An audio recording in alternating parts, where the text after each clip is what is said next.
Here are 3 things that I stopped doing that led to unintentional weight loss. And if you find value in any of these, click plus and follow along.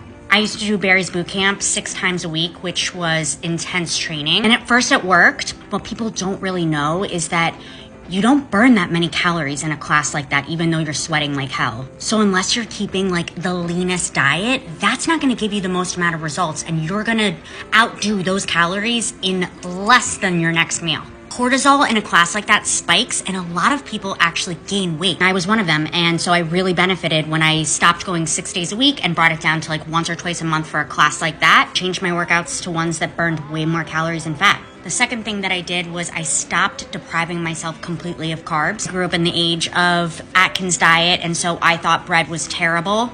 And although overprocessed flour, white flour, is awful for you, there are so many carbs that you can eat that are amazing fuel and that can aid in your weight loss. I also found that when I deprived myself completely of carbs, that my sugar cravings really increased. So adding them back into my diet really helped, and the results were great. The third thing that I stopped doing was I stopped weighing myself. I haven't weighed myself in probably over a year, maybe 2. I was really obsessing over it, and once you hit a certain place in your weight loss, you've seen yourself at the same weight and look totally different 2 different times in your life, and that can really mess with your head. Once you get to a healthy place, you need to get off the scale and get into how you feel looking in the mirror, how you feel in your clothes.